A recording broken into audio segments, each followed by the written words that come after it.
na si Dr. Adeline Santos. Siyempre, sobrang dami ko po kasi natutunan eh. Lalo po sa mga kasama ko. Ayan silang lahat po. Everyday nakakausap ko sila sa taping, humingi ako ng advices. So, ang dami ko po natutunan bilang isang artista and bilang isang tao dahil kay Dr. Adeline. Thank you. So, eto last na. Pwede mo ba i-share sa amin yung biggest challenge na tumatak sa'yo at yung happiest memory na babaunin mo sa pag-end ng show?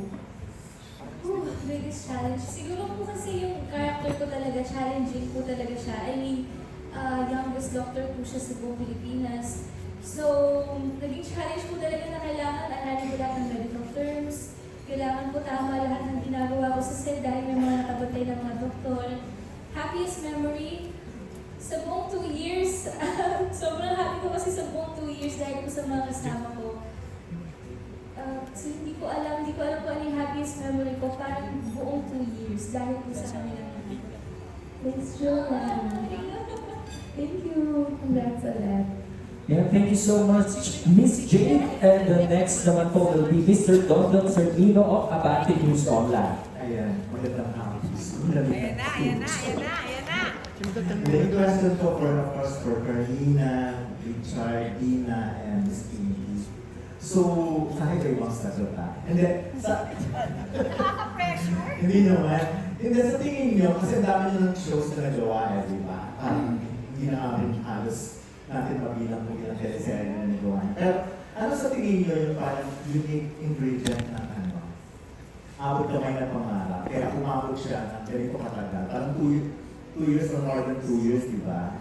Ayun, yung first question. I-follow up ko na rin sa character niyo. Ano ba yung natutunan niyo sa character niyo?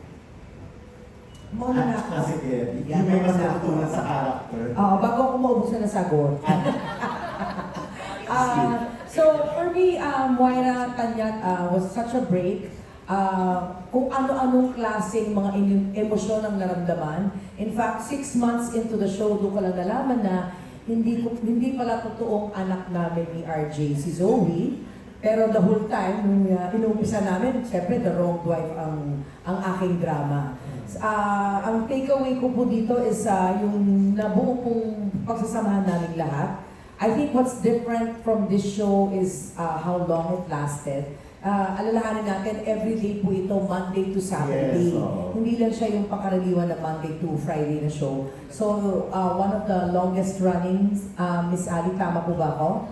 Longest running afternoon series. Sa hero na to, talagang ang haba na ito. Yes. Nahabaan ka ba? Hindi sa tayo mahabang teleserye lang. Pero ngayon, i-hit na nila, di ba? So, ano yung pinakamahaba so far sa hero? Yes. And in modern times ngayon na amin natin, may streaming na rin tayong katapat, may Yes. mga online. So, hindi mo talaga mababaliwala ang success. And I think the ingredient of the success was the believability of the characters. Ayan. I think yung casting po, yung pagka-believable ng ating mga doktor, mga nurse, tapos yung growth nila as their character, believable din po. Like Miss Mina from No Read, No Write, hanggang sa naging successful businesswoman na siya. Ganon. So parang everybody may growth po yung character. Pero ikaw, ano bang natutunan mo sa dalawang characters mo?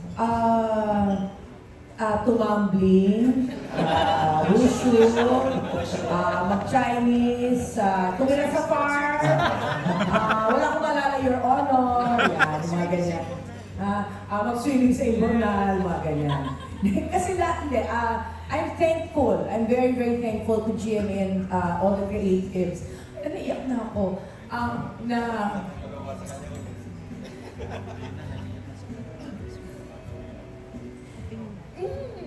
binigyan nila ako ng ganitong pagkakataon. Okay.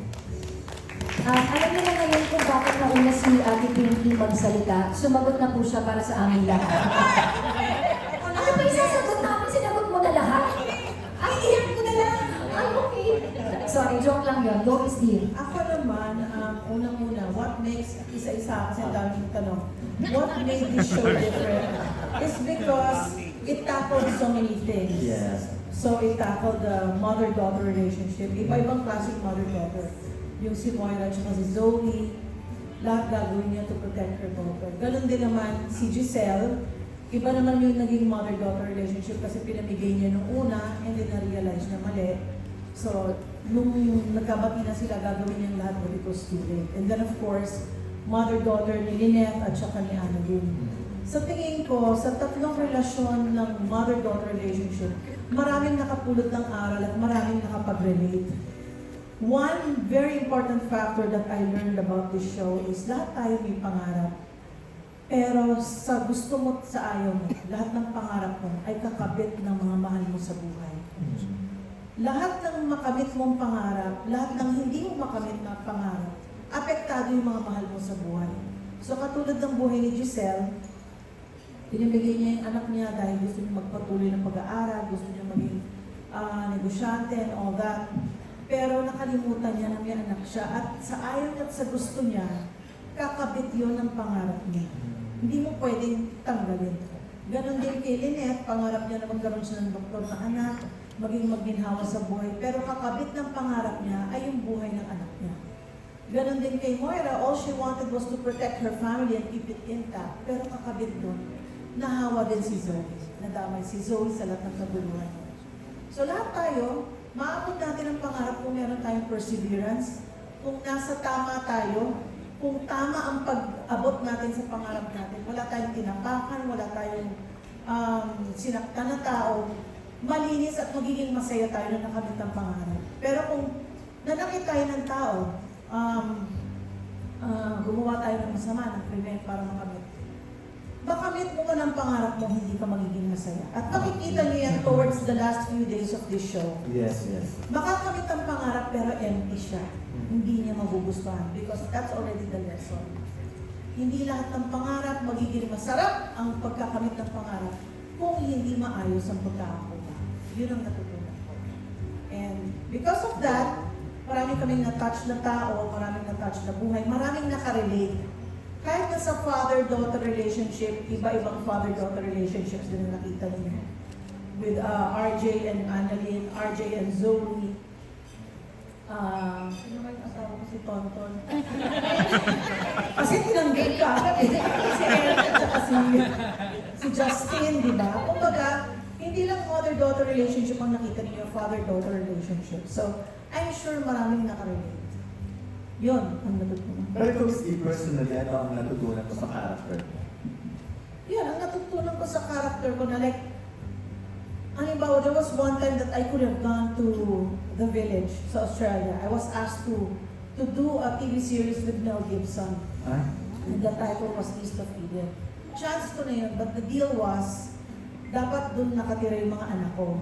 Hindi ako pinayagan ng asawa ko na nadali yung mga anak ko. So, I forwent that offer because I chose my kids. Okay. Yun yung sinasabi ko. Sa bawat pangarap, kakabit yung mahal mo sa buhay. Kung pinili ko yung Australia, malamang Hollywood star na ako. Correct, oo. Pero I'll be empty because my kids won't be with me. So, no regrets kahit hindi ba? No regrets because I chose my family. I chose my kids. So lumaki yung mga anak ko sa piling ko, naging hands-on mama ko, lahat-lahat. Lahat ng paghihirap na dinanas namin nung naging single parent na lang ako, dinanas namin together. And I will always cherish doing that all over again because doon kami naging close ng mga anak ko. Kasi we did things together. Hindi kami tumayong mag-isa. So even now, yung mga pangarap ng mga anak ko, kasama ako. They tell me, Mama, I want this. I want this is my dream, this is my plan. And you help your children also achieve their goals. Okay. You're there to guide. So, ngayon kung i-offer ko yung Mel Gibson movie. Baka pwede na. But I have to tell my husband that we're going to live in Australia. Pero sayang na. Pero no regrets. Maganda. Masaya na naman. Na-bless naman ako dito at nagpapasalamat din ako sa GMA because they gave me so many wonderful shows. Not to mention na rin yung long time running talk show ko. So, I'm very thankful to GMA for always giving me good shows. Oo, yung talk show mo nun, di ba? At sa lahat-lahat ng mga tumatangkilik at sumusuporta sa akin. Kasi kung wala sila, wala din ako. Thank you very much, Miss Steve. Ayan. Si Karina.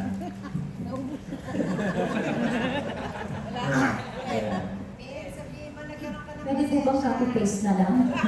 Sabi ko kasi iba ba yung sagot? Okay, No, kasi isa sa mga nagdusa talaga seriously. dito, kanina eh. Ha? Ikaw ang isa sa mga nagdusa talaga dito, di ba? Oo, nagdusa. Pero siguro, yung sa character kasi ni Lynette, Lynette, sa tayo Lynette, siguro sa ngayon hindi ko siya masasabing pagdurusa or sacrifice. Kasi kung gagawin mo na kanyan para sa anak mo, ayaw ko siyang tawagin sacrifice. Gusto ko na ginawa ko yun, whether na nahirapan ako o hindi, okay ako dun kasi para sa anak ko yun eh. So ayaw ko siyang gawing sacrifice kasi parang negative yung, parang sa akin parang negative lang yung term niya. So parang si Carmina at si Lynette, gagawin ng lahat para sa anak niya. And siguro yung natutunan ko sa character ni Lynette na pagdating sa education, kasi no read, no write siya eh. So, parang dahil sa suporta nila sa isa't isa, yung mag-ina, parang sabay silang nangarap. So habang nag-aaral yung anak niya, nag-aaral din yung nanay niya. So parang pagdating sa education, dapat hindi natin ikaliya na kung ano man yung edad natin, kung ikaw ay nasa grade school, high school, kung it's about education, okay lang yun. Dapat kung para sa sarili mo, kung para mapabuti mo yung sarili mo, dapat hindi mo ikakahiya yun. So parang ang galing niyang motivation din para sa akin na to try, learn new things, yung mga ganon. Kasi nga, ano yan eh, parang nakakadagdag yan sa sarili mo, sa confidence mo, yung ganon. At kung paano, at kung ano yung sikreto or ingredient ko bakit tumagal yung show namin, honestly, hindi ko talaga alam. Ito talaga ay hindi namin ine-expect lahat. Basta kami, gumawa lang kami ng teleserye na talagang makakapag-inspire sa mga tao. At yung makaka-relate. Kasi siguro tayo mga Pinoy, kasi masyado tayo mapagmahal sa pamilya, lalo na yung mother and child. Kaya siguro ang daming kumapit kagad sa storya namin. Kasi parang through thick and thin, parang magkasama, parang masaya na sila. Basta as long as magkasama silang dalawa. Yung simple happiness, simple joys, mas maligaya na silang dalawa. So, kaya siguro parang tumagal yung show namin. Gano'n ka pa magdadagdag, Kuya Arwan? Nagkakita gusto ko bumalik din sa pag-aaral pa, gusto ko mag-aaral pa. Ay, oo, gusto ko mag-aral pa ulit. Na-inspired ka sa character. Oo, na-inspire talaga ako. Kasi, like I said, parang pagdating, pag nag-college ka naman, wala namang pinipiling edad eh. So, okay lang, dami namang online. Ang dami ng pwedeng, ang dami ng mga ways, not only going to the literal school, but through online, ang dami mo nang pwedeng gawin, di ba? Ano sa course na gusto mo kunin? If ever lang. Gusto ko siguro business. Baka sa business. Baka naman. Or psychology. Gusto ko psychology. Kasi nung high school ako, parang nung magka-college na ako, I really wanted to take up psychology. Kaso napunta ako sa advertising. Tapos hindi ko natuloy. Parang feeling ko, psychology. Okay. Thank you po. Thank you. Good choice.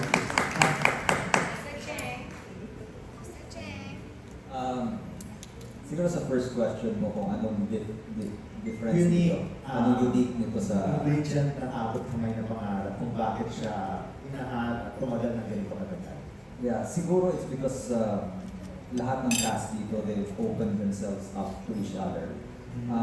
Siguro like for myself, I can say for myself na this is the first show na talagang in-open up ko yung sarili ko sa lahat ng cast members. And baka nasobra ako pa nga.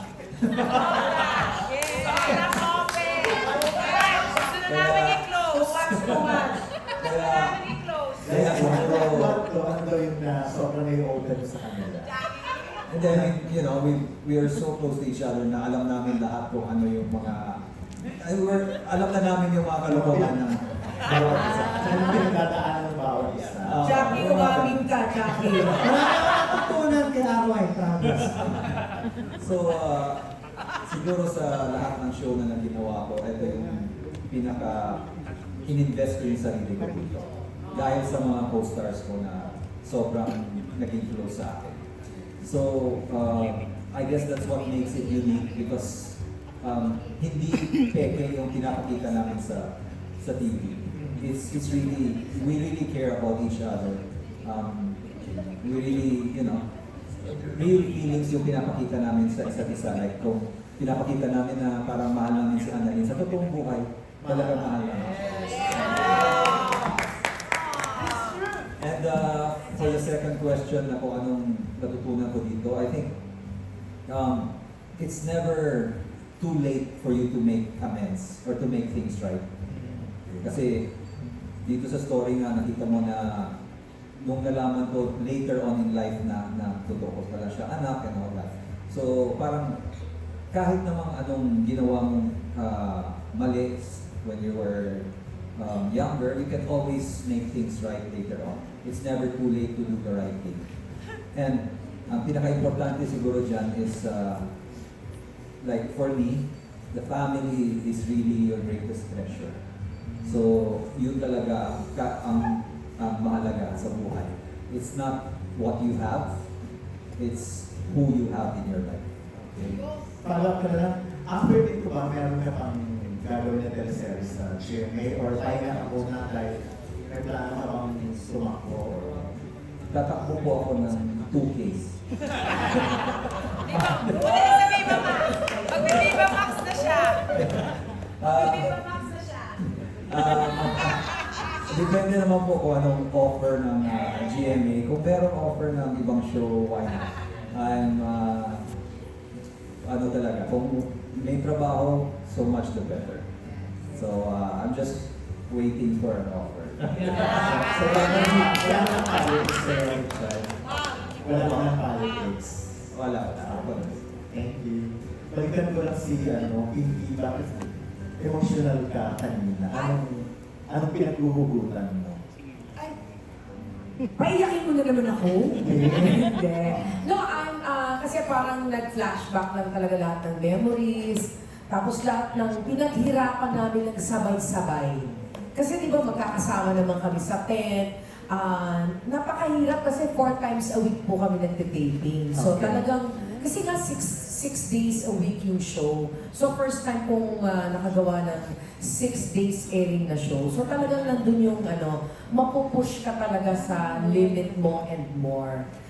Tapos ang maganda din na magkakasama kayo, yung mga advices na binibigay nila sa akin or that we give each other, malaking tulong yun. I can name it, pero bukas na tayo matatapos. Isa-isa sa kanila, meron silang nagawa para sa akin na hindi ko makakalimutan. Hindi lang po yung mga artista natin, pero even our staff, yun.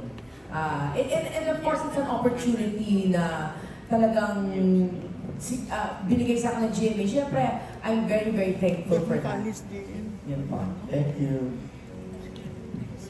Thank you so much.